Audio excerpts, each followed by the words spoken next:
Hoje vamos falar sobre um tema mais de índole prática, que são os fenómenos de efeitos físicos.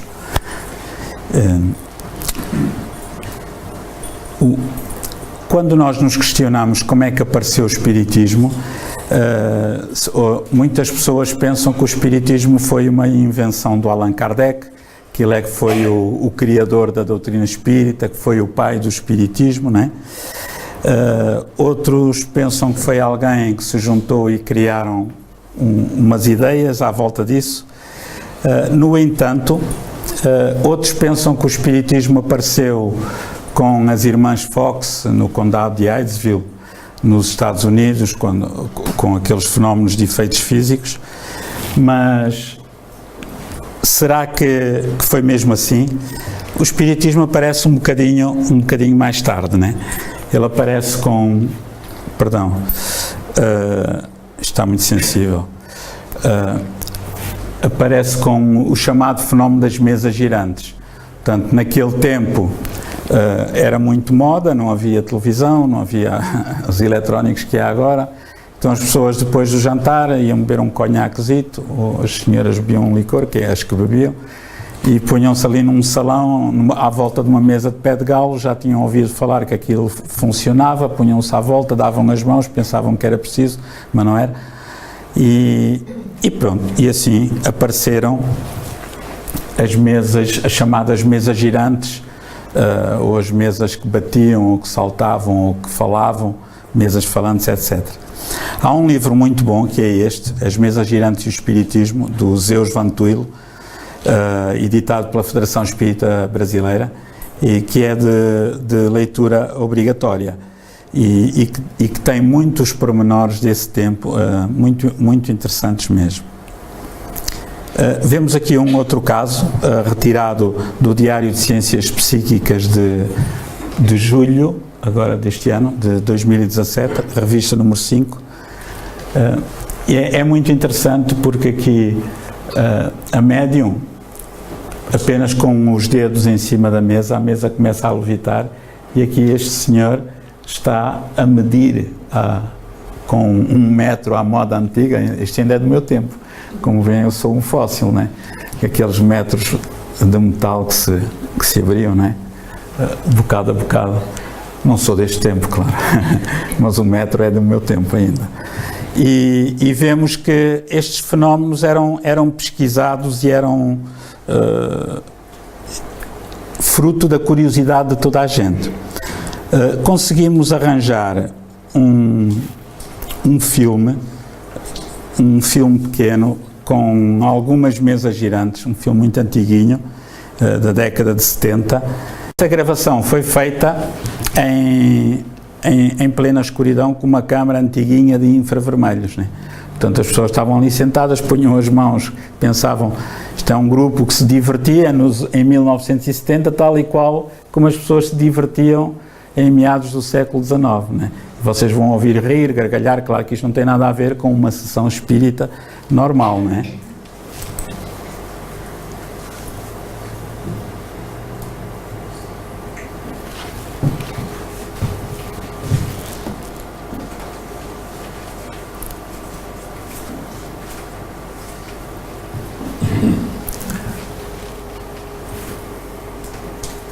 People sit round a table with their hands on its surface and wait. Will it really move? Certainly it will. Have a look at this. Right at the beginning, portanto, as pessoas estão aqui à volta, sentadas na escuridão. 1978.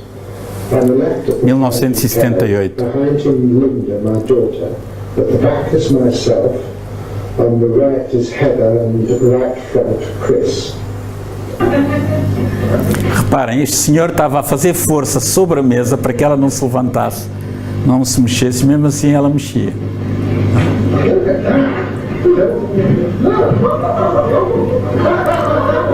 Aqui era uma galhofa, uma brincadeira, porque as pessoas também não sabem de espiritismo, pronto, estavam-se a divertir, não é?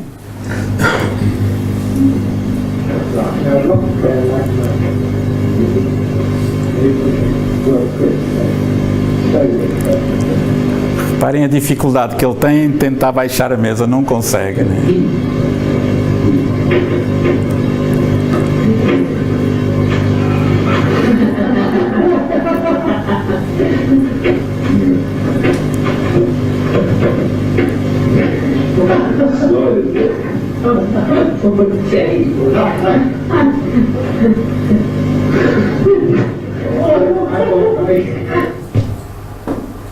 Temos aqui uma outra sessão.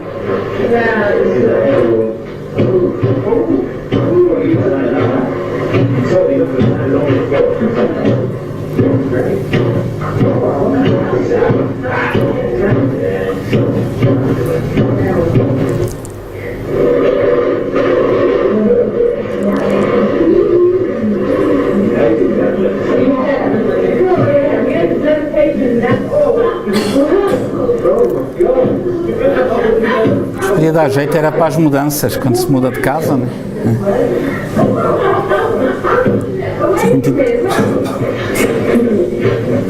Esta aqui já é uma outra.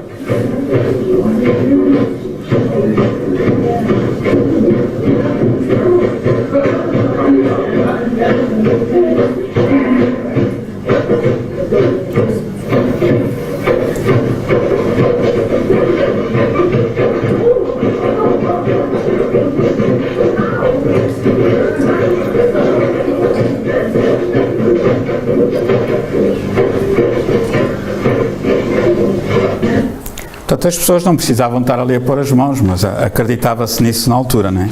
Então, este fenómeno das mesas girantes ou das mesas falantes, né, deu origem a que Allan Kardec, um dia que estava a assistir a uma sessão dessas, verificasse que, para além do divertimento, que havia algo de sério por trás, que as mesas davam respostas inteligentes, davam nomes de pessoas que mais ninguém podia saber, a mesa não tinha sistema nervoso central, não tinha neurónios, não tinha inteligência, e Allan Kardec pensou: alto lá, por trás disto deve ter algo muito mais sério, né? E então ele foi pesquisar. Daí que nós dizemos que a doutrina espírita assenta na ciência da observação, na filosofia e na moral, né? Porque Allan Kardec adotou nas suas pesquisas o método científico então em vigor, que ainda é o mesmo, não é? Que é a observação dos factos. Portanto, da observação dos factos foram levantadas hipóteses, questões: o que é que poderá isto ser?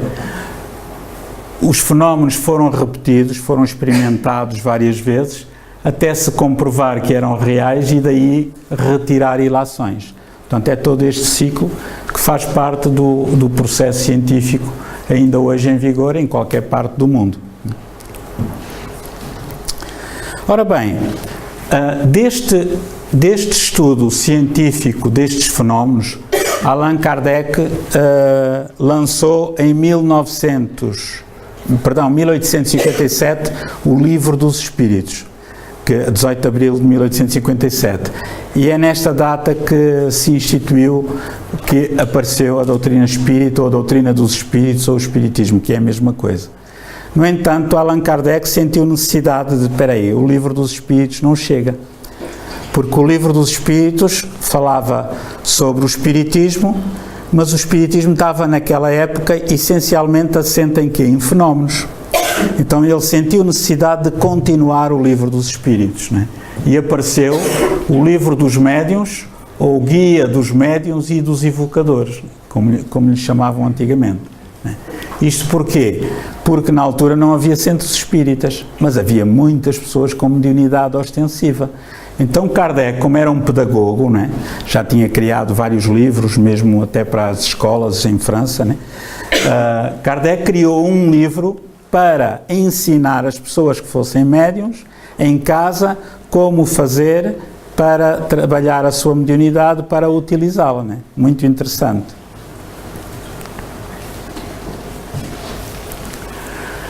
Neste livro dos médiuns, nós vamos encontrar no capítulo 2 das manifestações físicas e no capítulo 4 das teorias das manifestações físicas. É essencialmente sobre isto que nós vamos falar. Hoje vamos tratar essencialmente sobre os fenómenos de efeitos físicos, está bem? Portanto, nos fenómenos espíritas, eles dividem-se em duas partes, né? Temos os fenómenos de efeitos inteligentes e os fenómenos de efeitos físicos, ok? Todos os fenómenos espíritas se enquadram ou num ou noutro. Hoje vamos abordar apenas estes.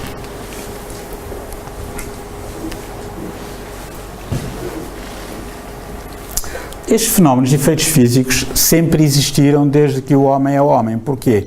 Porque a mediunidade, que até então não era chamada mediunidade, porque esse termo só apareceu em 1857, era considerada uma coisa fantasmagórica, era uma coisa paranormal, uma coisa sobrenatural, uma coisa do outro mundo, não é? Então, o Allan Kardec vem trazer uma nova ideia acerca daquilo que já acontecia há muito tempo. Lembram-se que ao bocado nós termos falado dos fenómenos de Hydesville, né? E antes de Hydesville já há muitos outros fenómenos, e se formos para trás na história vamos encontrar Joana d'Arc, vamos encontrar tantos médiuns dentro e fora da igreja, né? E Kardec veio estudar bem isto, estudar, pesquisar e explicar como as coisas eram.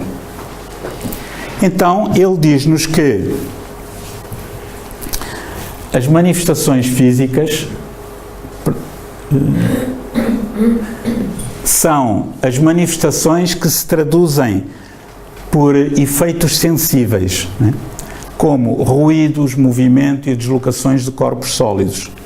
Tudo o que seja físico, seja tateável, seja, pronto, aquelas mesas que mexiam, os barulhos que se ouvem em casa, etc., são manifestações espirituais de ordem física, em oposição às manifestações espirituais de ordem intelectual. Por exemplo, quando um médium escreve, é uma manifestação de ordem intelectual, né?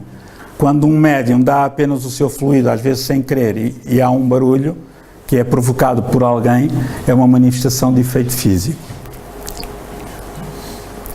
Estas manifestações físicas podem ser espontâneas ou provocadas. Portanto, se nós nos reunirmos aqui e evocarmos um determinado espírito, como fizeram aqueles indivíduos naquela brincadeira à volta da mesa, eles juntaram-se e evocaram alguém, e, portanto, aquilo foi uma manifestação de efeitos físicos provocada. No entanto, a grande maioria das manifestações de efeitos físicos são espontâneas, está bem? Embora nós também vamos falar aqui de algumas provocadas. Dentro destas, englobam-se, por exemplo, barulhos que acontecem em casa ou no trabalho, luzes que aparecem, ou luzes que se acendem e que se apagam sem que ninguém tenha o feito, aparições, deslocação de objetos, portanto, coisas que começam a andar sozinhas, poltergeists, isto é, espíritos barulhentos ou espíritos brincalhões, provocam, por exemplo, arremesso de pedras, etc. Materializações de objetos, ectoplasmias, que é materializações temporárias de espíritos, entre muitos outros. Todas estas se enquadram dentro da fenomenologia dos fenómenos de efeitos físicos. As manifestações físicas têm qual é o fim? É chamar a atenção para alguma coisa, né? Convencermos da presença de que há algo para além do poder do homem, há algo superior. Não tem outro objetivo, né? Os bons espíritos permitem que os espíritos inferiores provoquem os efeitos físicos, precisamente para alertar a humanidade de que a vida continua, para que eles pesquisem, né? E nós vamos encontrar vários pesquisadores, por exemplo, Camille Flammarion, um dos maiores astrónomos do mundo, francês, contemporâneo de Kardec, quase, que escreveu As Casas Mal Assombradas. Um dos casos é precisamente passado em Portugal, a Amélia até já abordou isso aqui numa das palestras. Por existirem estes efeitos físicos, é que, por exemplo, aqui no Jornal das Caldas, de 6 de 8 de novembro de 95 saiu este artigo, Seguro contra os Espíritos, que é uma companhia búlgara que tinha um seguro contra espíritos e contra o poltergeist. Ora, como é que se existe um seguro é porque existem os fenómenos, senão as pessoas não teriam, não faz muito sentido haver esse seguro. É muito interessante este caso, né? Temos, por exemplo, um outro cientista, o Dr. David Fontana, um psicólogo inglês, recentemente falecido, que antes de morrer deixou este livro, Há Vida para Além da Morte, ou Há Vida para Além da Vida. E isto acontece porquê? Porque ele andou a investigar os fenómenos de efeitos físicos, né? E temos também um livro que é notável na bibliografia espírita, pouca gente conhece, do engenheiro Hernani Guimarães Andrade, chamado Poltergeist, onde ele catalogou alguns casos pesquisados pelo Instituto Brasileiro de Pesquisas Psicobiofísicas no Brasil, com todos os pormenores, todos os nomes, né? Editados pela editora Pensamento. Então, em Portugal, nós também temos este tipo de situações, né? Nas manifestações espontâneas, aquelas que acontecem sem nós contarmos, não intervém a vontade das pessoas, né? Quase sempre essas manifestações são importunas ou inoportunas, ocorrem muitas vezes entre pessoas que nem sequer ouviram falar e o quando menos elas podiam esperar, né? Vemos aqui, por exemplo, um dos casos que nós investigámos, aqui este dedo, para quem não conhece, é ali da Alice. Isto foi um caso que fomos investigar de um casal de Sintra, fomos um grupo de pessoas a pesquisar, que tinham barulhos em sua casa. Nós pensávamos que eles não estavam pensávamos até, bem, se calhar são jornalistas, querem gozar connosco, ou querem vender a casa, ou querem alguma brincadeira, mas não, eles eram pessoas muito sérias.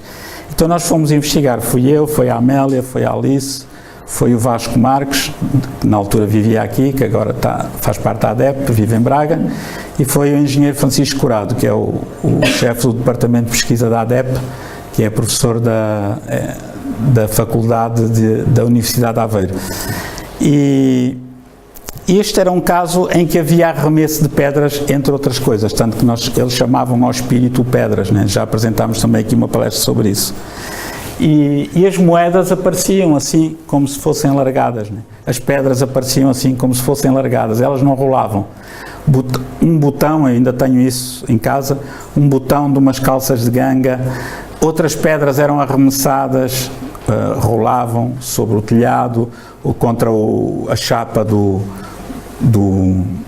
muro, a casa estava isolada. Eles fizeram queixa à GNR, a GNR foi lá, o jipe da GNR foi também apedrejado. Eu falei com o soldado da GNR que esteve lá e ele confirmou isso. Eles fizeram pesquisa, puseram 2 câmaras de 180 graus de uma empresa de vigilância, não conseguiam apanhar nada, tinham 4 cães daqueles de meter respeito a um morto, nada, né? E o Pedras lá tirava as pedrinhas, né? Então, isto são manifestações espontâneas, aconteciam sem que eles quisessem, né? Neste caso, era uma situação em que o espírito estava apaixonado pela senhora, já de uma vida anterior, e queria correr com o atual marido dela, né? Curiosamente, o marido era o único que estava incomodado com a situação, porque a esposa e o filho até se riam e brincavam com aquilo.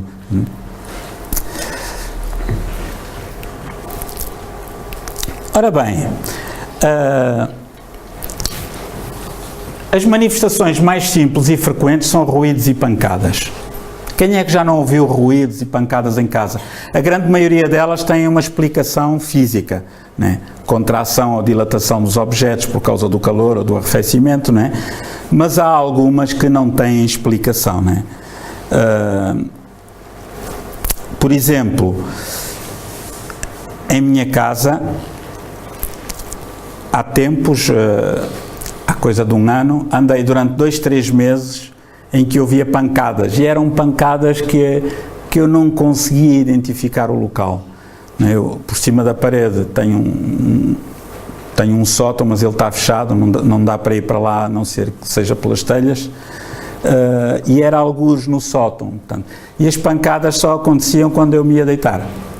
E eu depois já fazia, nunca me deitava à mesma hora, portanto, já fazia sempre, umas vezes deitava-me às 10 horas, lá vinham as pancadas, pom, pom, pom, 3, 4 vezes.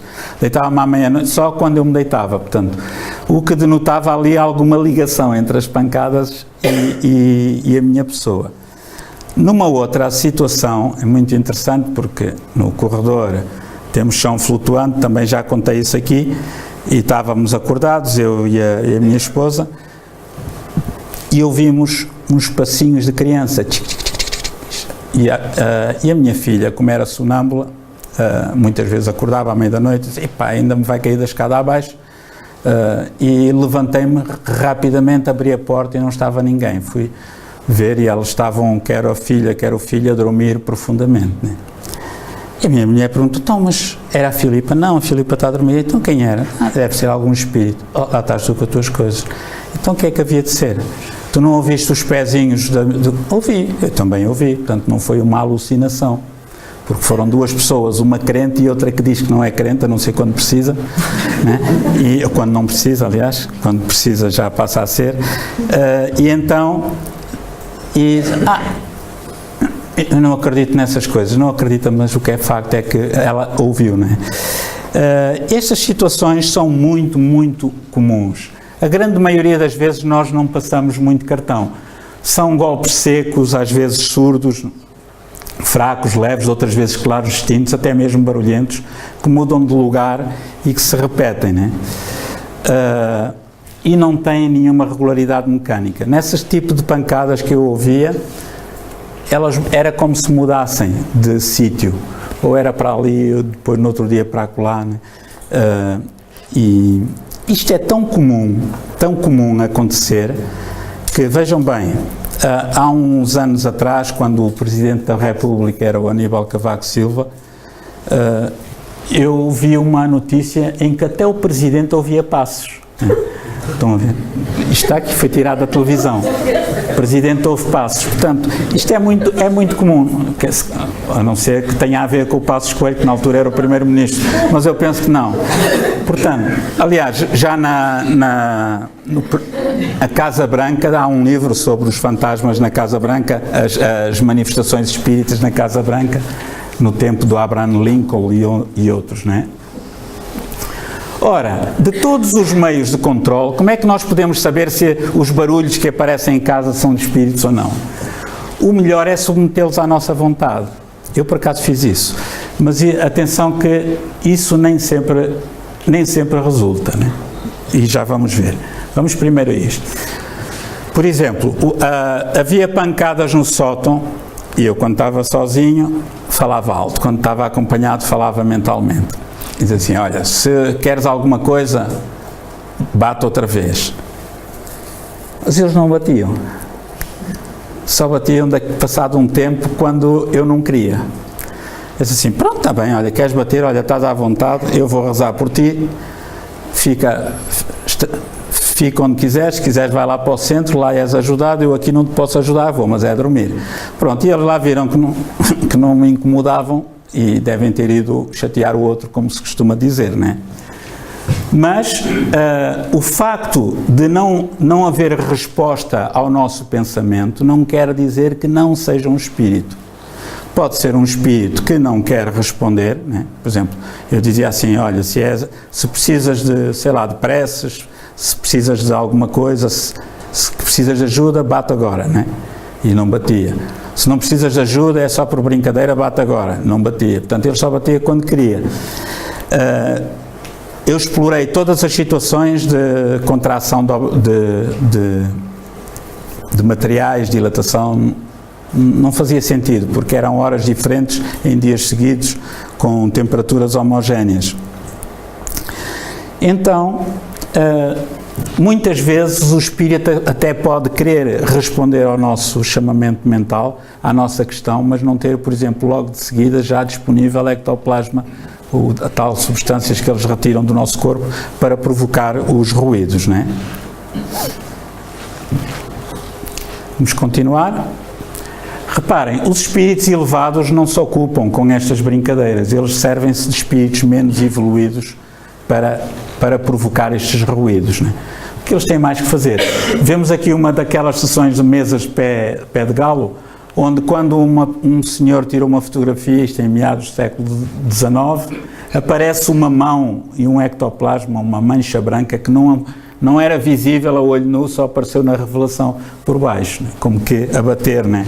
Como se fosse assim, né? É interessante. Agora, temos aqui conjunto de situações, por exemplo, ruídos, batidas, já falámos, às vezes barulheira, há pessoas que dizem assim, ouvem uma barulheira enorme dentro de casa, vão a ver, ou estão sozinhas, ou não acontece nada, perturbações, móveis e objetos que são revirados. Ainda há tempos uma senhora me telefonou de Lisboa, por acaso é um caso que gostaríamos de ir pesquisar, ainda não foi possível. Se ela faz um bolo, põe o bolo em cima da mesa, vira costas, está sozinha em casa, passado 5, 10 minutos, a não ser que ela tenha lapsos de memória, tem de se ir pesquisar isso, né? E o bolo aparece ou no meio das roupas, todo esfrangalhado, as roupas sujas, ou dentro da banheira, né? E pronto, provavelmente aconselhei a ir a um centro espírita, ela tem ido, que as coisas têm melhorado, mas que ainda tem alguns problemas desse género. Temos objetos que são atirados fora, portas e janelas que abrem e fecham sozinhas, vidros que se quebram sozinhos, barulhos de coisa a partir, a pessoa vai ver, ouviu alguma coisa a partir na sala, chega lá, não está nada partido, né? Luzes, aparições, poltergeists, materializações, ectoplasmias, tudo aquilo que nós já falámos. Naquele livro do Hernani Guimarães Andrade, Poltergeist, temos um dos casos, que é o caso Susano.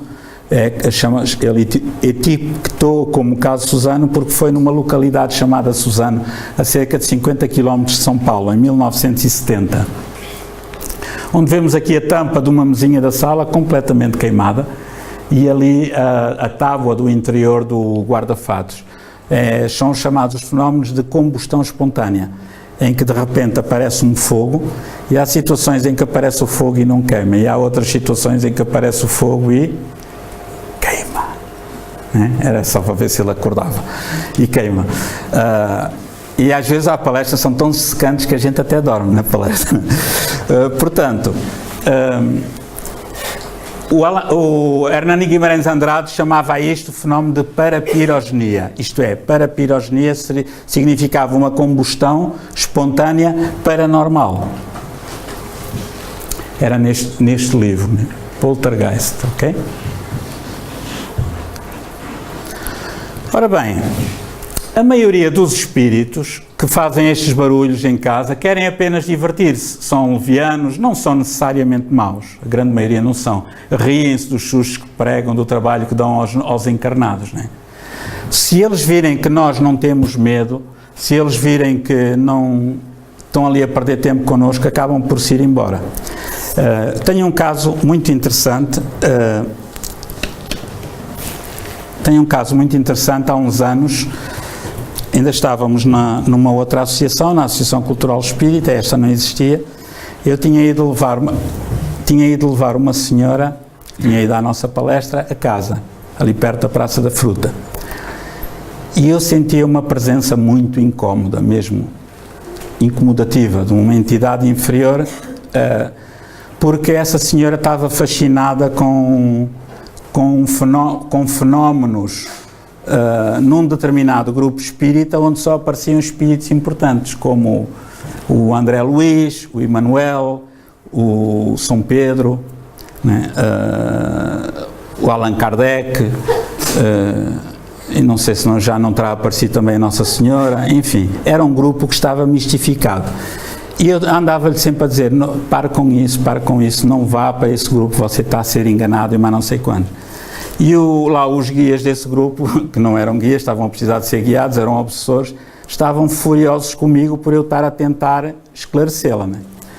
E eu cheguei a casa, estava sozinha, a minha mulher estava a trabalhar por turnos no hospital, na altura não tinha filhos, e sentei-me, no fim, a ver um bocadinho de televisão, e lembro-me perfeitamente que esse foi um caso muito interessante, porque RTP1, RTP2 e SIC. Não havia mais na altura, salvo erro. E eu tinha metido na RTP1 e de repente a televisão mudou para a SIC. Eu não liguei, pensei assim, às vezes há pessoas que têm comandos mais ou menos na mesma frequência, no apartamento de cima ou de baixo. Voltei a pôr na RTP1. Mal ponho na RTP1, aquilo volta para a SIC. Eu comecei a sentir uma influência espiritual estranha. E uma voz que me dizia assim, quem manda no canal sou eu, que era o espírito. Queria mostrar que tinha poder, mandava mais do que eu, né? E eu voltei a mudar para 1. E ele voltou a mudar para a SIC. E, entretanto, quando muda para a SIC, o som começa a subir sozinho. Eu baixei o som, pus no 0. E o som sobe sozinho outra vez. E eu depois queria baixar o som e a luzinha vermelha acendia e apagava, mas o som não baixava. E ele dizia-me assim mentalmente, como vês, quem manda sou eu, põe-te a pau, não te metas onde não és chamado. Diz assim, olha, que Deus te ajude, amigo, mas eu agora quero ver a RTP1. E ele deve ter ido embora ou foi levado, mudei para a RTP1 e a situação acabou. É claro que eles não nos podem fazer mal, não é? Mas eles pensam que o conseguem. Muitos apegam-se a uma pessoa apenas para se divertirem, a pregar uma partida, não é? Noutros casos, pode ser um espírito que se queira vingar de nós, de outras vidas anteriores ou até desta, não é?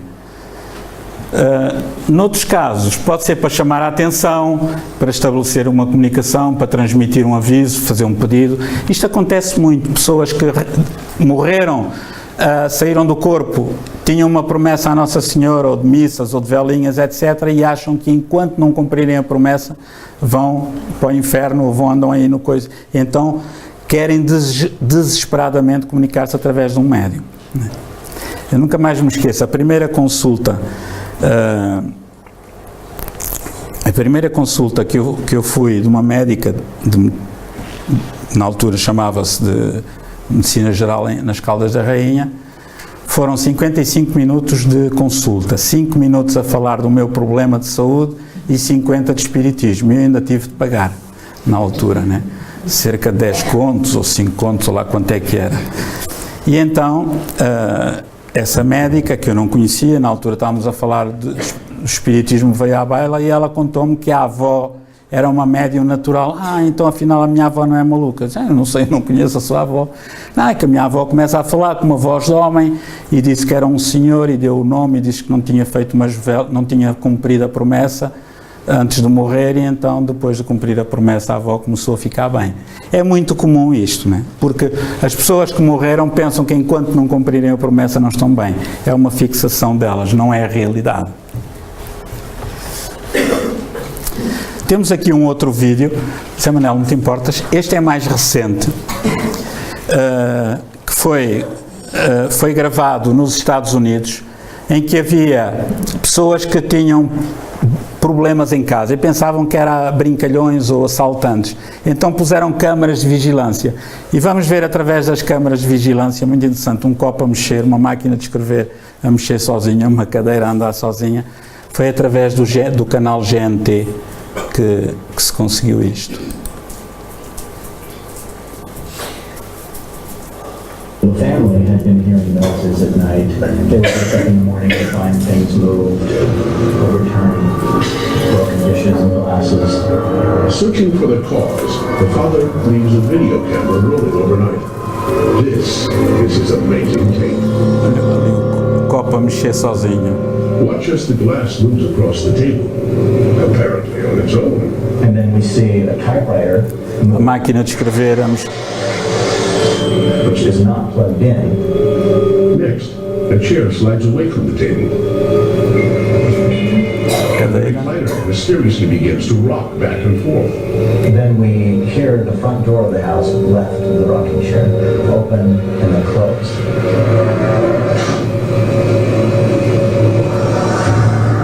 John Osborne offers his opinion of these disturbing images. Máquina de escrever. Looking for any evidence of foul play, and I couldn't find it.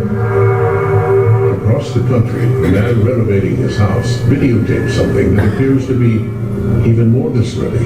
Contractors were complaining that they would come in the morning, that tools would be moved and there would be damage. So he decided to set up a hidden camera to catch vandals. Vinha a cadeira. The camera records is not the work of any vandal. Well, the chair in this shot is pretty shocking, sliding across the floor. But the most shocking part of this particular piece of footage is the piece of sheetrock. It's actually being ripped from the wall and pulled up and away. If it were just falling, it would have fallen just straight down under the force of gravity. Pronto, este tipo de fenomenologia é um erro nós amedrontarmos-nos com a sua presença, né? Pode ser importuno, de facto incómodo, mas não necessariamente perigoso, né? A solução é cansar os espíritos pela paciência, bem como fazer uma prece sincera por eles, né? Pedir ajuda por eles.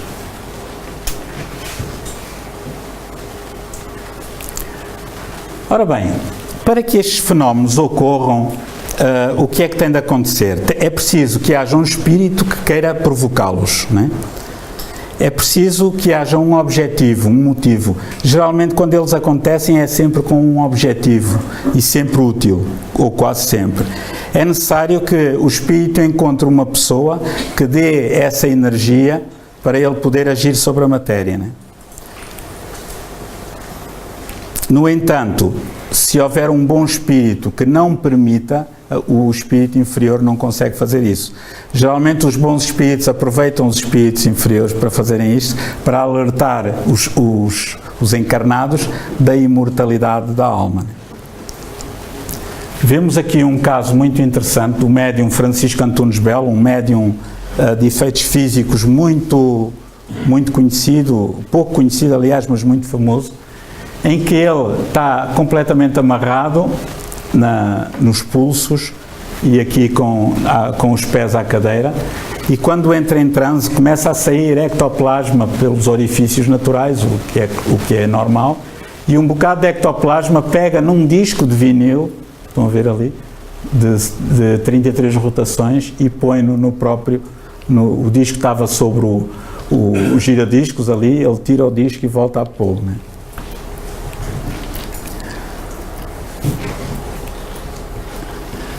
No livro dos médiuns, Allan Kardec evocou um dos espíritos, né?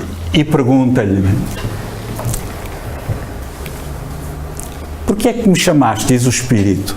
Queres acaso umas pedradas? Então é que tu verias um belo corre-corre, apesar do teu ar de bravura. O espírito armado em bonzão. Mesmo que nos desse pedradas, isso não nos assustaria. Pedimos até que, se puderes, nos dês alguma. Talvez eu não pudesse, tendes um guardião que vela muito por vós. Estão a ver? A diferença entre uma reunião espírita e aquela reunião daquela brincadeira da mesa que se mexia, né? Aqui, como o objetivo era sério, os guias espirituais controlam e ele não pode fazer o que quer, né? Na rua de Noyer havia alguém que te servia de auxiliar nas peças que pregavas aos moradores, era um espírito brincalhão que pregava partidas. E diz o espírito: certamente encontrei um bom instrumento e não havia nenhum espírito de outro sábio e prudente para me impedir, porque eu sou alegre e gosto às vezes de me divertir. Portanto, o espírito queria brincar. E quem te serviu de instrumento? Perguntou Kardec. Uma criada. Ela auxiliava-te sem saber? Sim, pobre moça, era a mais assustada. Isto é, quanto mais assustada ela era, mais o espírito a utilizava, mais ectoplasma ela libertava, né? Tinhas algum propósito? Eu não tinha nada contra ninguém. Reparem, aqui o espírito só queria era mesmo brincadeira. Mas os homens, tudo se apossam, torcerão a coisa em seu proveito. Que queres dizer? Não te compreendemos. Eu procurava divertir, mas vós estudareis a coisa e tereis mais um facto para provar que nós existimos. Este espírito sabia que estava a ser utilizado pelos bons espíritos para ser estudado. Dizes que não tinhas propósito hostil, mas quebrastes todas as vidraças do apartamento, causando um prejuízo real. E a resposta dele: isso é um detalhe. Quer dizer, para nós é grave, não é? É um prejuízo, mas para eles é um detalhe, tendo em conta o objetivo, o fundamento, não é? Onde é que encontraste os objetos que atiravas, as pedras, não é? São muito comuns, achei-os no pátio e nos jardins vizinhos. Achaste todos ou fabricaste alguns? Eu não criei nada, nada compus. Portanto, ele foi buscar algures. Se não os encontrasses, terias podido fabricá-los. Teria sido mais difícil, mas em último caso a gente mistura matérias e faz qualquer coisa. Então agora conta-nos, como é que as atiraste? Isso é mais difícil de dizer, reparem. O espírito não sabe como é que fazia aquilo, não é? Interessante.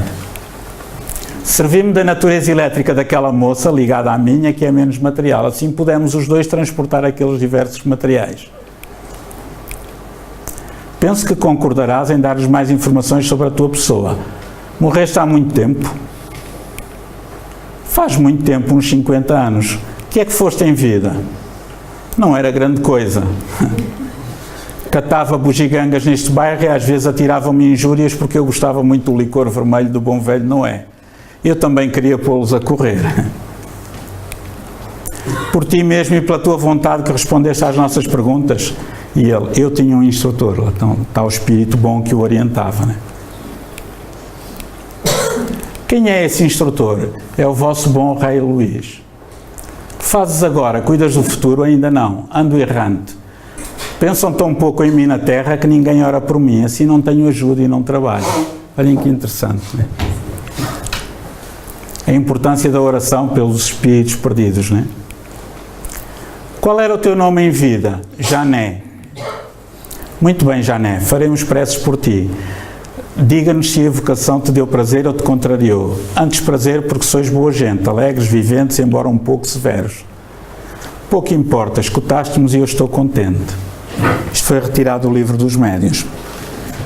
Ora, continuando, embora produzidos por espíritos inferiores, estes fenómenos são frequentemente provocados por espíritos de ordem mais elevada com o objetivo de demonstrar a existência do mundo espiritual. Foi aquilo que nós falámos. Vemos aqui os casos das materializações de mãos, em que os espíritos mostram-se, materializam-se temporariamente, pediam um balde com parafina a ferver. Quando estavam materializados temporariamente, metiam nas mãos assim em parafina, e depois desmaterializavam-se e ficava a parafina. Se algum de nós aguentasse a temperatura da parafina a ferver, depois metiam em água fria e ficava o molde. E eles desapareciam, ficava apenas o molde. Isto existe no Museu da Federação Espírita Brasileira e também na Sociedade de Pesquisas Psíquicas de Londres, vários casos destes. Se fosse um ser humano que aguentasse, ao tirar a mão, né, partia, né? Vemos aqui um pé, um molde de um pé, o espírito materializou o pé, meteu no balde em parafina e depois na água fria. Os espíritos explicaram que há sempre alguém cujas forças são usadas à sua revelia, lá está, o médium de efeitos físicos. As manifestações espontâneas raramente ocorrem em lugares isolados, porque se forem em lugares isolados, os espíritos têm de ir buscar essa energia a outro sítio. Vejam agora, muito interessante, estas duas mãos completamente coladas. Se fosse um ser humano, ao tirar as mãos do molde, partia o molde, né? Mas o mais interessante ainda, estas mãos entrelaçadas, em molde em parafina, esta com um anel e a outra parte da mão vista do outro lado, né? Isto são materializações, porque ficaram. Quando um espírito se materializa, ele não fica. Chama-se ectoplasmia. Materialização é uma coisa que fica, que se pode apalpar, né? Vemos aqui uma outra materialização com Divaldo Pereira Franco, no dia 9 de março de 1977, numa reunião dirigida por Nilson de Sousa Pereira, né? No Centro Espírita Caminho da Redenção, na Bahia. Reparem, o espírito Sheila materializou rosas brancas, que Divaldo dava uma rosa a cada pessoa, né? Depois ele concentra-se, reparem que começa a aparecer ali uma bolinha branca na boca dele, né? Que é o ectoplasma. Esse ectoplasma começa a sair pela boca, pelo nariz, né? Provocando aqui uma nuvem ectoplásmica. Há uma outra fotografia em que o Divaldo está a fazer uma conferência espírita, tosse, alguém tira uma fotografia e aparece uma luva de ectoplasma à volta da mão. Ele vai estar cá em Portugal, está em cartaz, aproveitem que vale a pena. Temos aqui uma outra mão em parafina. Para que servem os fenómenos de efeitos físicos? É uma questão que se pergunta, não é? Para que é que isto serve? Serve para nada? Serve. Serve para provar a imortalidade do espírito, não é? Serviu para provar a imortalidade do espírito, por exemplo, ao presidente da Sociedade de Pesquisas Psíquicas de Londres, David Fontana, que depois também foi vice-presidente, que foi professor de Psicologia na Universidade do Algarve, na Universidade de Minho, na Universidade de Liverpool.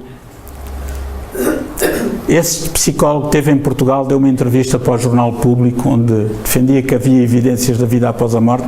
Já falámos aqui numa outra palestra das pesquisas que ele fez do fenómeno Skoll, em Inglaterra. E a prova que a vida continua. Reparem, este homem, já morri 2 vezes, mas ainda cá estou. Estão a ver? Isto foi em Portugal. Olha. Já é a 2ª vez que José Neves é dado como morto em unidade de saúde de Vila Nova de Gaia. Fantástico. Em Portugal acontecem coisas incríveis, não é? Pronto. Portanto, estou a brincar, não levem isto a sério.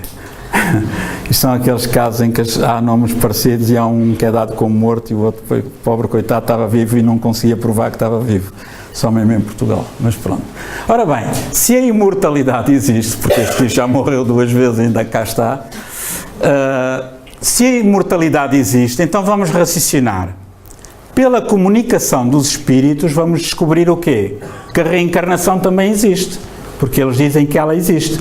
Não vamos acreditar só porque eles dizem, mas vamos pesquisar, há provas científicas disso, não é?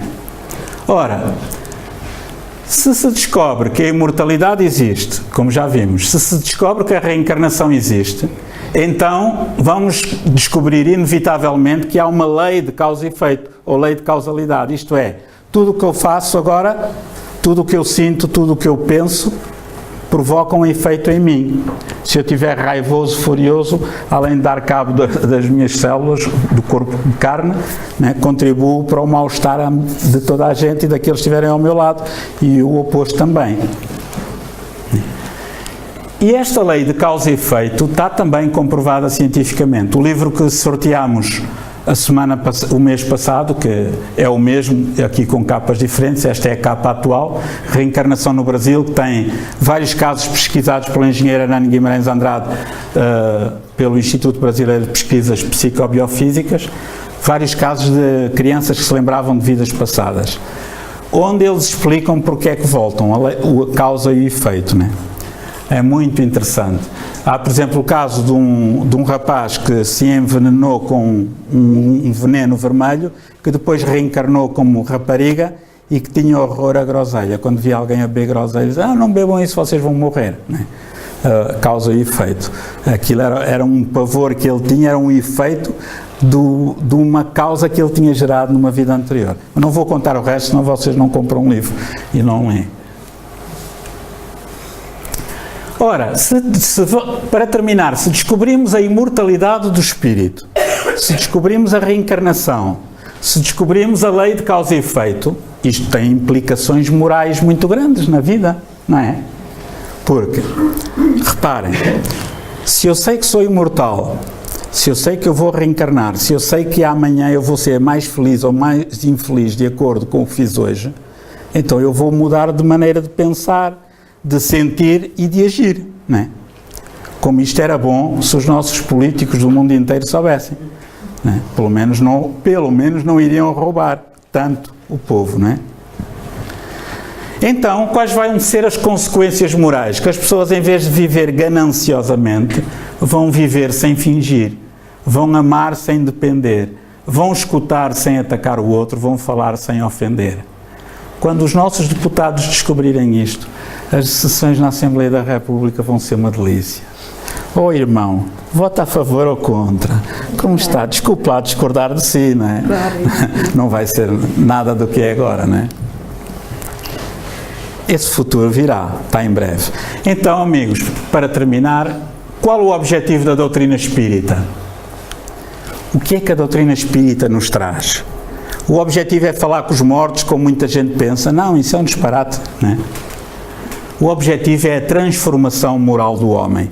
Todos aqueles fenómenos de efeitos físicos, os fenómenos de efeitos intelectuais que não falámos, né? Todos eles visam convencer o homem de que a vida continua. Sabendo isso tudo, o homem transforma-se moralmente para que um dia, quando voltar a casa, à pátria espiritual, ele esteja de bem consigo e possa ter evoluído.